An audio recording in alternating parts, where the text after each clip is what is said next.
Welcome back to Fox 5's On the Hill Live this Sunday morning. You know, this week, Metro said it would have to make massive service cuts if it doesn't secure enough funding for a $750 million budget shortfall the next fiscal year, which begins July 1st.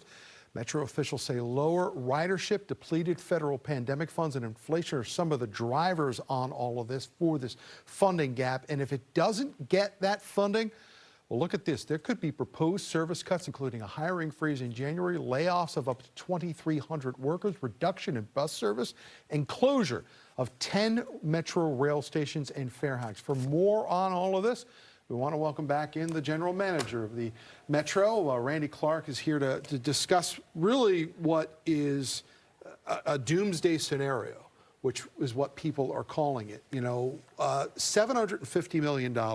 It's not a small chunk of change. No.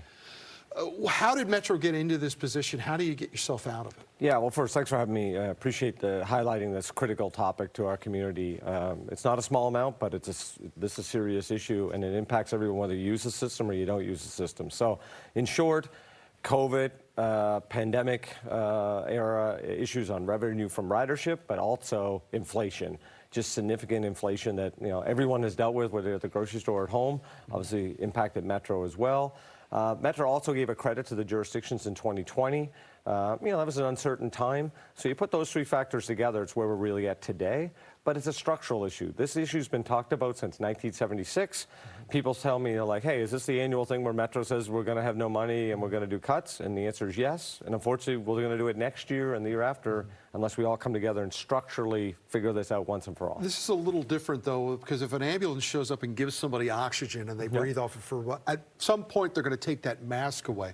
Is losing this pandemic funding that mask coming off of Metro right now? Yeah, in some ways. The federal government stepped in across the country. What it did for local governments, counties, cities, states, and it did it for us as transit agencies. Yeah, and that's gone. And without that, we wouldn't even be where we're at. So now we, as a region, got to come back to say we have this amazing regional asset, and we got to fund it like the public service it is. You've got 24-hour buses running on some lines, but if this is not fixed, you're going to have to make some massive cuts to bus lines. We don't talk as much about buses sometimes as we do the rail system. What would this mean for bus service in the district, in Maryland, and in Virginia? Yeah, I appreciate you bringing that up because I don't think bus gets the attention. So, like this week on a normal day, we'll carry almost like 400,000 people in the bus system.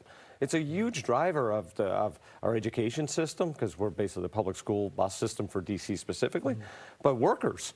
The amount of workers, so if you go grab a coffee in the morning, chances are that person that helped you get that coffee took the bus to work. So we're talking cutting half the bus lines that don't exist, and more or less every other bus line has very dramatic cuts in service. So this will impact everybody. No one escapes pain if we have to go through with this. I'm old enough to remember when the system opened in the mid-'70s, and there were only a couple of stations at that time right at the beginning.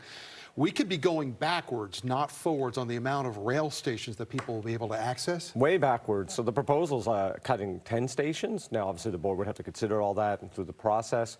But it's none of that closing the rail system at 10 p.m., which means effectively, how do you get to big special events and concerts and things of that nature? That's impacted. And the service is nothing like it is today. We're running arguably the best service we've run in a decade. Customer satisfaction is the highest it's ever been in Metro's history.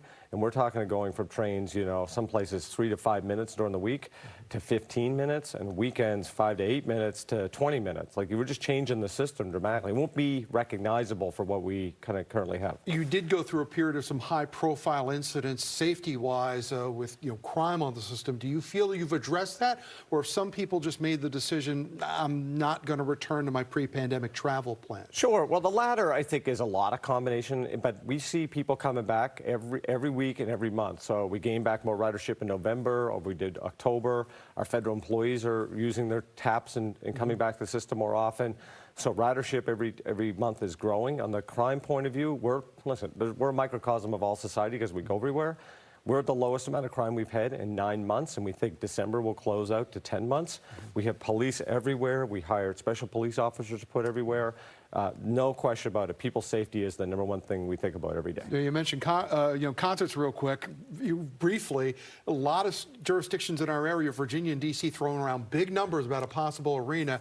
Would you want somebody, maybe that money to come your way? Well, I think it's an obvious conversation that, like Potomac Yard Station, big investment to grow in that area, but there's no way the crowds of an arena will work without getting some money, and no sense having stations if you don't run trains. So I think it'll all come together, hopefully, there. You're going to need a way to get there if they build that thing. Randy Clarke, the general manager of Metro, thanks so much. Hope you have a great holiday. Thank you. Happy holidays to you. Appreciate it.